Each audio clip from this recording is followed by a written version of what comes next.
Welcome to all of you. In this lecture, we are going to discuss about 74192 as mod up counter. In this, we are going to have two designs. First one is design of a counter to count from 5 to 8. Second one, design of a counter to count from 2 to 6. So this mode table has been discussed in the previous video. So the same has been represented over here. Now let us start with the design. The first one, design a up counter to count from 5 to 8, that is n is equal to 4 using 74192. Now let us start with the design part. Now the truth table first. So it has to count from 5 to 8, that is preset value is 5 and n value will be equal to 4. N in the sense total how many values it is counting, that is n, that is this is 1, 2, 3 and 4. Total 4 values it has to count, which has to start from 5. So presetable in the sense we can start from any value that we want that is within the range. So in this case the presetable value is going to be the 5 and the terminal value is going to be 8, and after 8 it must come back to value 5, not to the 0. That is what this truth table is going to say about. So we are designing the up counter, therefore clock up is enabled. So that is the positive edge triggered, and these are the output signals. So it has to start from 5, that is 0, 1, 0, 1. Then sequentially it continues. This is 5, then 6, then 7, then this one is value 8, that is 1, 0, 0, 0. After 8, when we apply the clock pulse, it must immediately switch back to the value 5, that is 0, 1, 0, 1. That is what we require, right?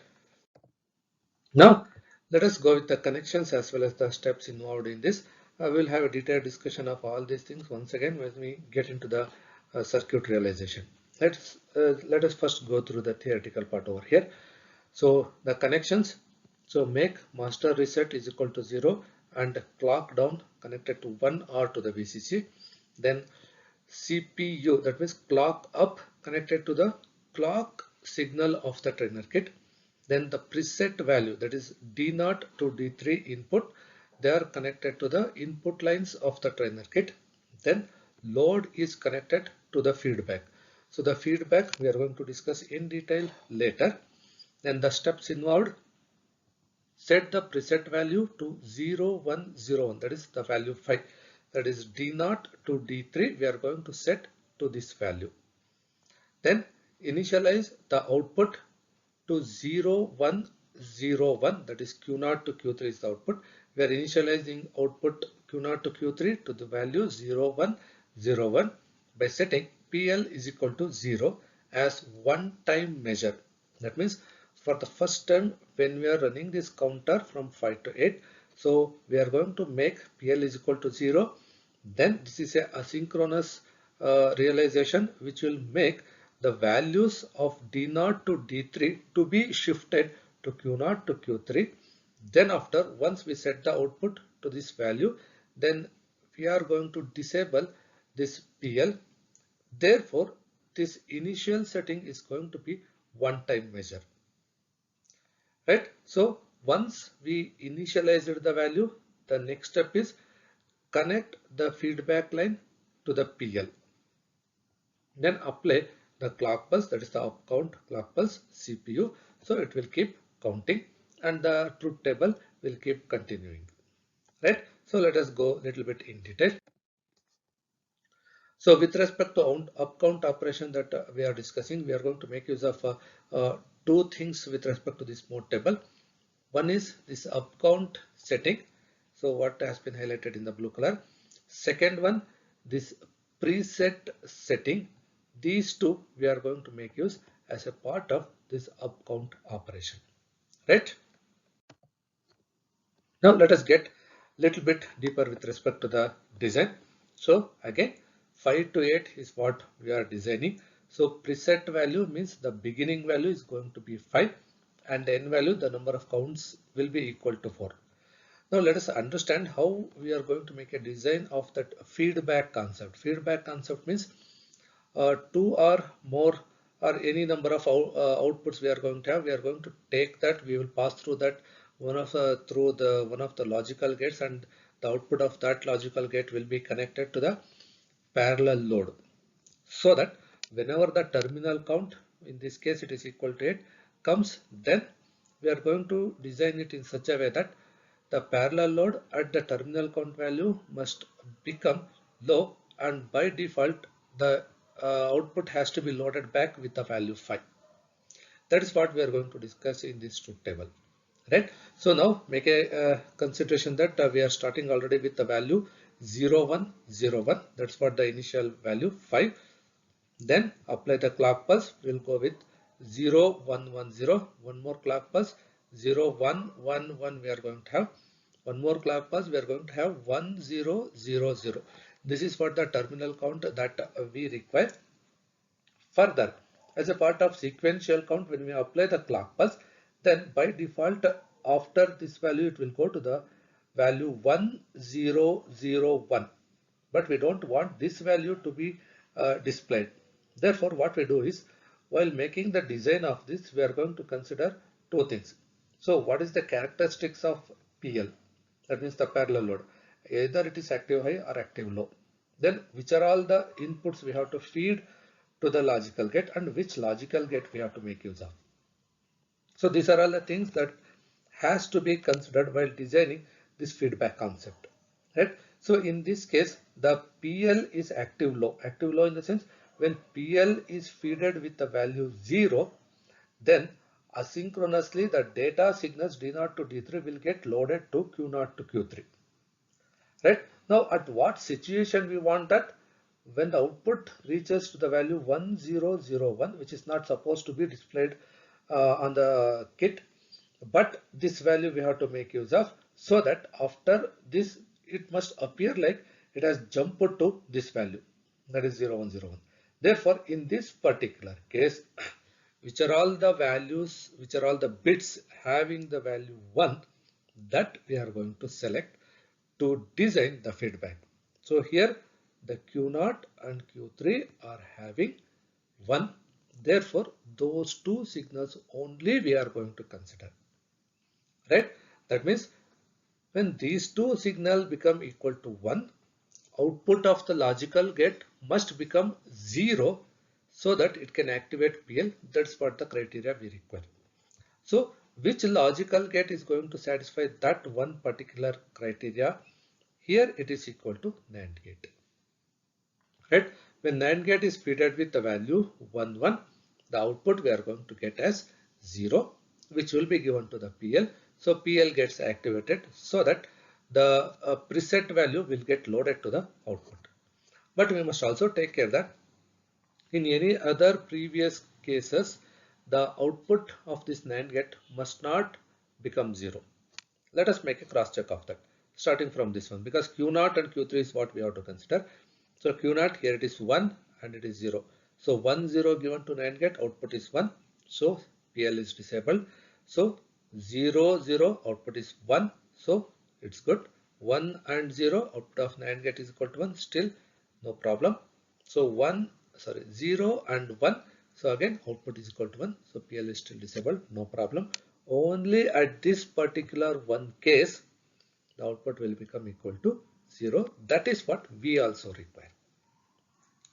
Right? So using this criteria, we are going to make a selection of the gate as well as the inputs. So inputs, when we are making a up count operation, make it as a default.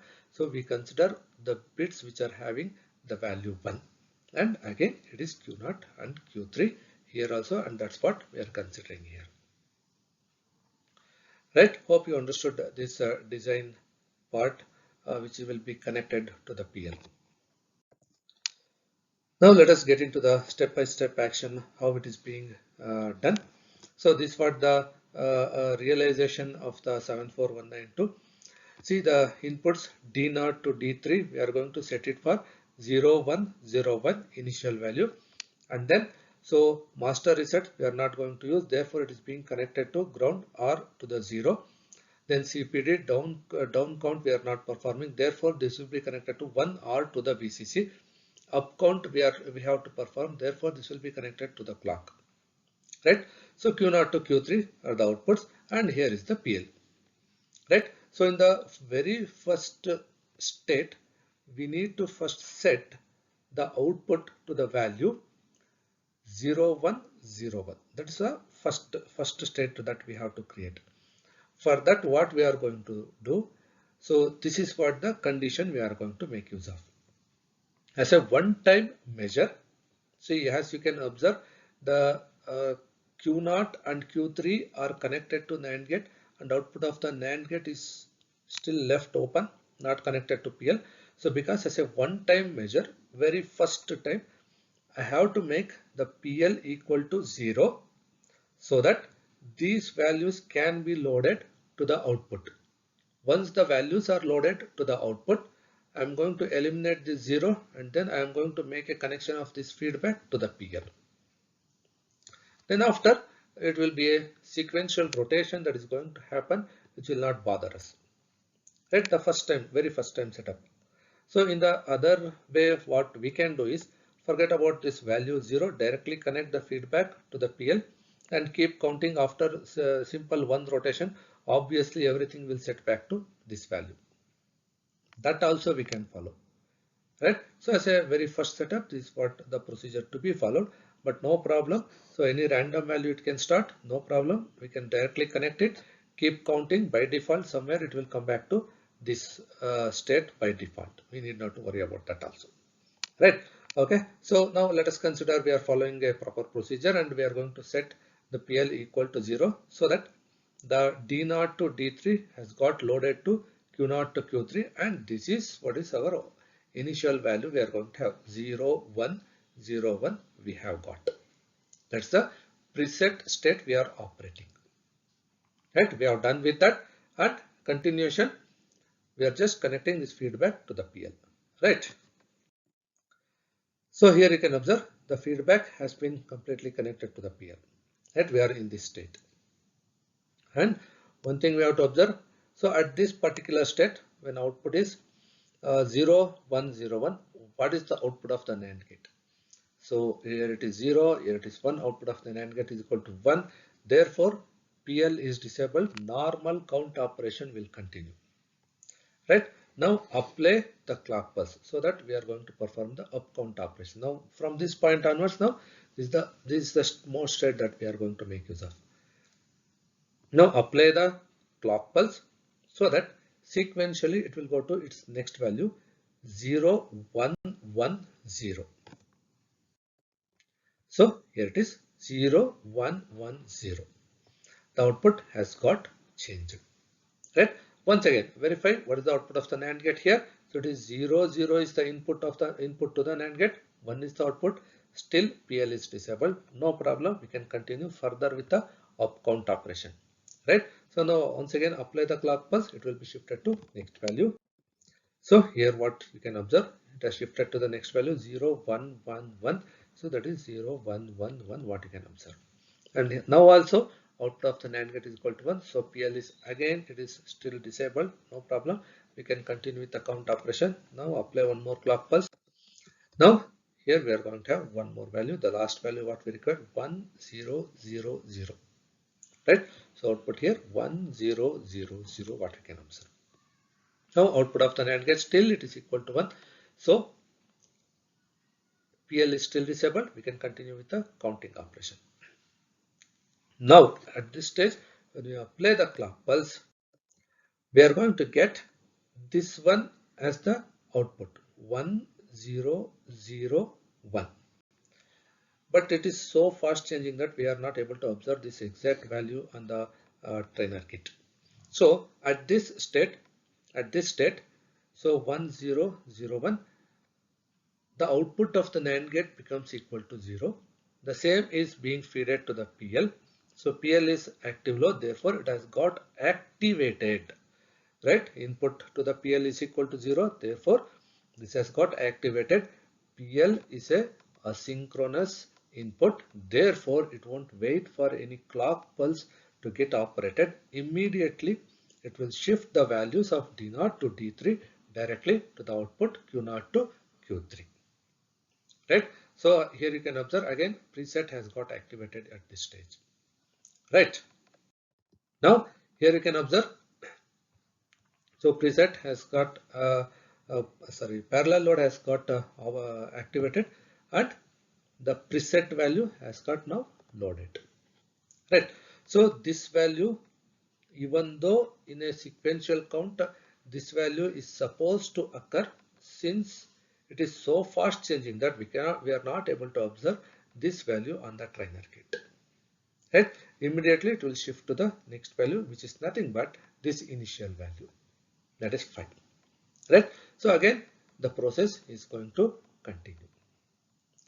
So like this, so this will be kept in a rotational process, and whenever this value comes, automatically it will shift to this parallel load will get activated, and the value of D0 to D3 will be shifted to Q0 to Q3, and again it will get initialized to the value from where we are supposed to start.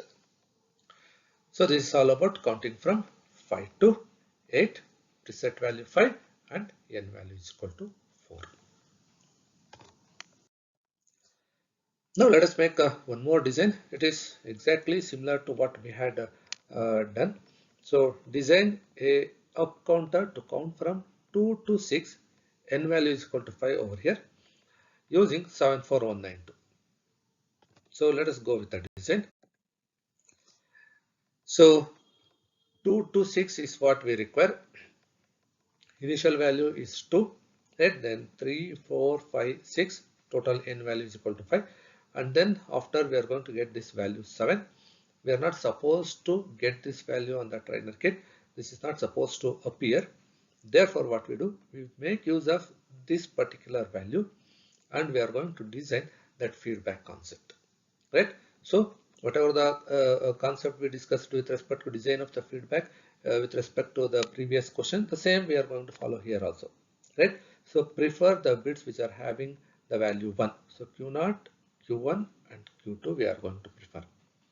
That will be given to again NAND gate. So here, since 3 bits are equal to 1, we require 3 input NAND gate over here. Right?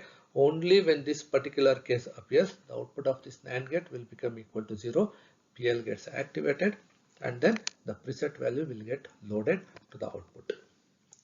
As you can observe with respect to any previous values appearing over here, for all of them this NAND gate output is going to be 1. As you can observe, 0, 1, 0 output is 1, output of the NAND gate is 1. Only these 3 bits are required because those 3 are connected over here.